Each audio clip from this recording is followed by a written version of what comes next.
Hey again, this is Melissa at the Watershed Farm, and today I'm going to be sharing one specific word that I would like to invite all of you ladies to begin to release. So if you're watching this on the replay, I thank you for taking the time to do that. Last week we had some of the greatest conversations continued after the live was done, and thanks to everyone who's commenting and asking questions and sharing in the discussion. So I'd love to see that happen again. Please do use your chat box and comment, ask questions. If you're joining me live, I would love for you to say hello. So thanks for being here, and let's get started on this topic. So last week we talked about rituals around releasing and letting go. So this week I am going to be talking about one specific word that I would like to see and invite you to begin to release. So that one word is sorry. We had our last class in our fall cohort of our Intuitive Messenger course last night. That just happened, and so you can imagine what happens when you bring a group of empaths together to discuss topics that are very emotionally charged. You're going to get a lot of emotion being brought up and expressed, and the sorry not sorry was kind of a running joke throughout that entire cohort. So this really came up a lot for us last night. I also have a group called, my puppy's joining us, Wild Hearted Women's Circle. And again, you bring a group of deeply feeling women who are highly expressive. You offer them a safe space and a safe container to share and express those emotions, and that's exactly what's going to happen, which is great. It's wonderful and beautiful and perfect and exactly what that group is there for. But I notice in both of these groups, I notice in conversations that I have with women, women that I know and are friends with, women that I've never met, professional conversations, casual conversations, I notice this come up again and again and again. And that is this apologizing, the saying, I'm sorry. And I hear it, this is how it shows up so often. I'm sorry for such a long post. I'm sorry for sharing so many pictures. I'm sorry for crying. I told myself I wasn't going to do that. I'm sorry for being in such a crappy mood. I'm sorry I can't think straight today. I'm sorry I'm bringing you down. I'm sorry I'm no good at this. I'm sorry to complain. I'm sorry I'm such a mess.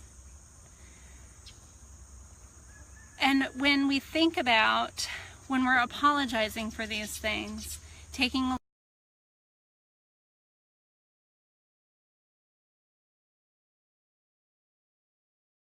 maybe if I change spots. Oh, okay, we're good. We're back. Spotty internet. Welcome to my farm. Typically that's a plus. Not having the best Wi-Fi, we like that. Not when I'm trying to get work done, though. So when we hear ourselves apologizing for these things, what are we really apologizing for? We're apologizing for sharing from our heart. We're apologizing for shining our light and sharing so much joy, too much joy, right? We're shining too bright, we're sharing too much joy. How is that going to make other people feel? We're apologizing for having emotions and expressing them. I mean, goodness. Shame on us for having emotions and expressing them.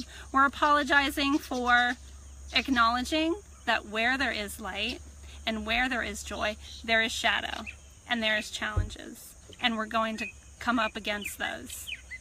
We're apologizing for having challenges in our life.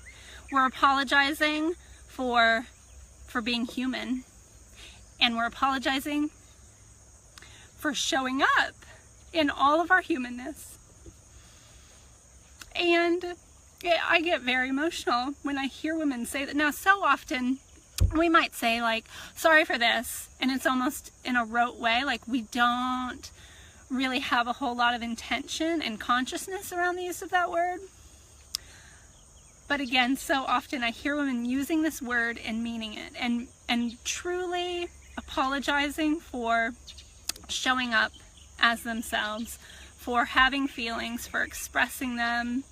And I want that. I want that to stop. We cannot continue to do that, because when we look at what we're really apologizing for, we're apologizing for who we are. We're apologizing for showing up in our, well, do you see that? Oh, Emma's eating my chair. We're apologizing for showing up who we are in that moment. We're apologizing for our unique and creative expression in this world. Hi, Mushroom. And so, you know, when we use that word, whether we have a whole lot of consciousness or intent around choosing that specific word, no matter what, that word has the energy of shame around it. And so when we use that word, we are creating, we're creating that energy of shame. Oh, they're just passing through. Not Mushroom though, she's gonna stay and hang out with me. And eat my camera. It happens, it's okay. So we've got to stop it. We've got to stop apologizing for being who we are. So how are we going to do that? So I've Noodle's running through. Everyone's gathered in front of me now. I've captured their attention. I hope I've captured yours. So how are we going to do this? Well, I want to talk too about the idea of shame. Now, when that emotion and that feeling comes up for us, if we are genuinely feeling shame around a behavior that we've engaged in, then that's something to sit with. That's something to pay attention to. That is something to get the message behind that emotion so that we can make adjustments and go back to living a better and fuller life. However, when we are putting that shame on ourselves, we are creating that emotion and we are imposing that on ourselves by apologizing for who we are. That is unnecessary shame, and that is detrimental in our ability to show up and own who we are. So that's the kind of shame that I want to release. So how are we going to do that? So first step is to develop awareness. Last week we talked a little bit about developing that silent witness. So noticing what's coming up for us, witnessing it, and staying in a silent space of not judging it. So noticing, like, I'm having this thought. I'm having this thought about this person. I'm having this thought about myself. Okay. I'm having this feeling. This is the emotion I'm in right now, and that's okay.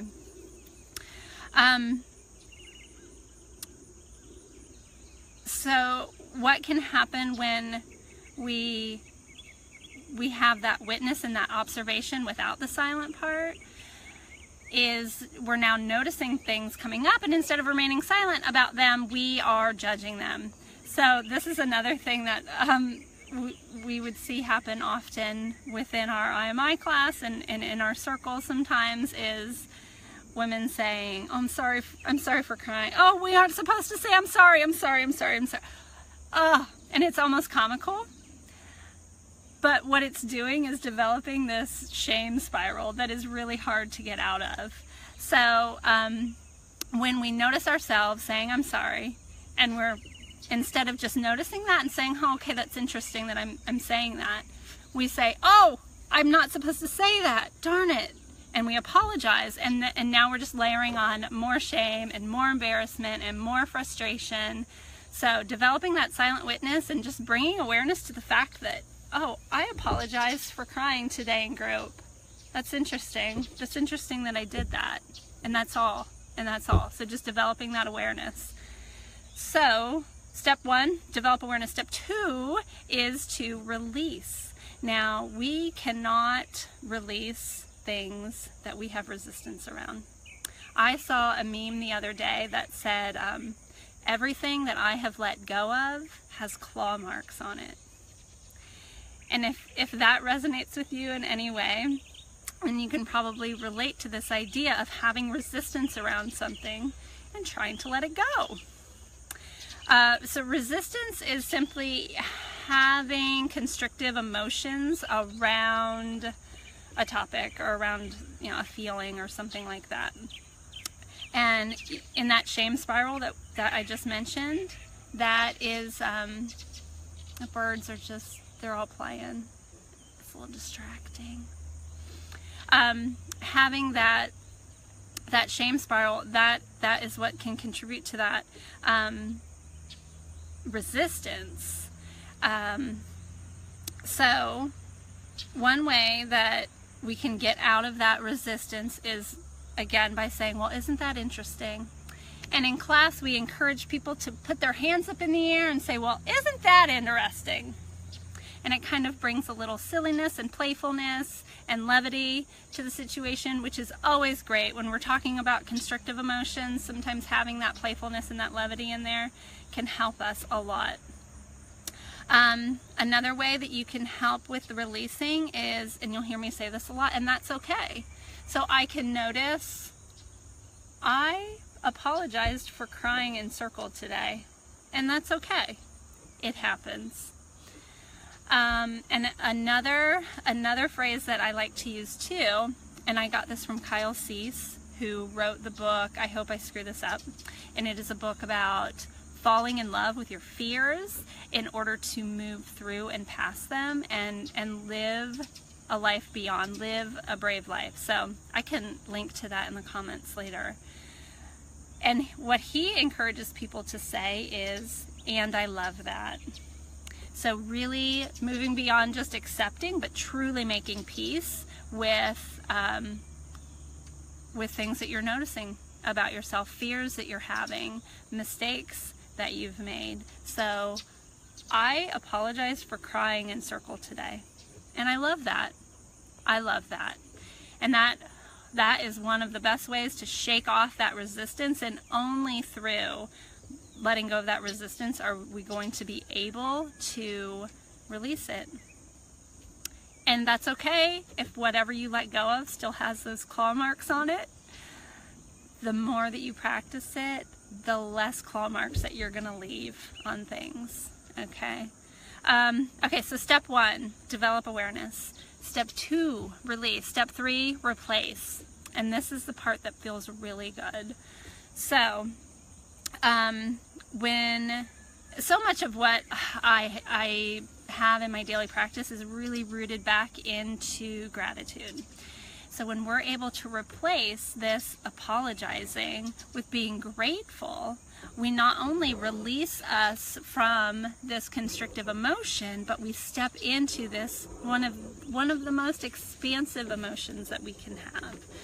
So going back to some of the examples that we used earlier. Oh, these 2 mockingbirds. They're fun. They're having fun. Okay.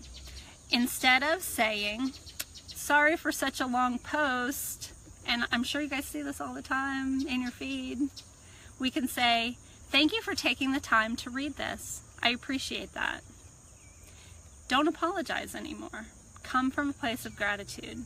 Instead of saying, sorry to share so many pics, sorry for showing you that I had a really good time, sorry for sharing that piece of joy. And when we say that, we're kind of acknowledging that this might make you uncomfortable. I don't want to look too happy.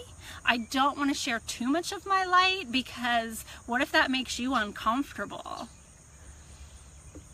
Instead of apologizing for that, you can say, thank you for allowing me to shine my light. Thank you for letting me share my joy with you. I hope that this lifts you up in some way. Instead of apologizing for crying or being angry or having any particular mood or emotion whatsoever, You can say, thank you for holding this space for me.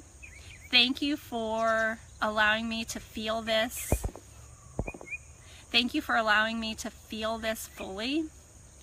I'm so grateful to have this place where I feel like I don't have to hide parts of myself. That's really great. I appreciate that. Thank you. Instead of apologizing for sharing some of the challenges we're going through, and so much of this shows up on social media, we can say, thank you for taking the time to listen. It's nice to know that I can share this with you. I appreciate that. Instead of saying, sorry to complain, you can say, thank you for taking the time to hear my concerns. I'd appreciate any feedback that you have for me on how I can improve the situation. So let's recap those. 1, we're going to develop awareness, develop that silent witness. I can't tell you how important that is in just about everything. Step 2 is to release. So making friends with the fact that you're having thoughts, being okay with having emotions, noticing it and knowing like, hey, that's okay. In fact, I love that.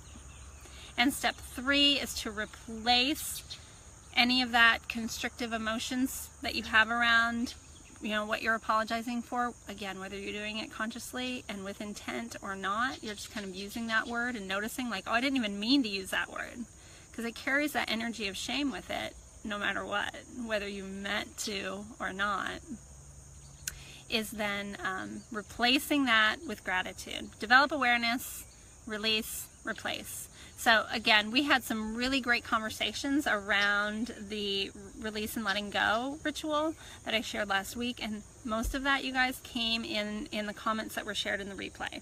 So please do that. Please use your chat box. Please ask any questions. If you have any specific stuff that you rather share with me privately, I'm totally open to that. So you can always PM me as well. So I wish you the best. And I'm not sorry for taking up your time, but I do thank you for choosing to spend it with me. That means a lot, and I appreciate you. Take care.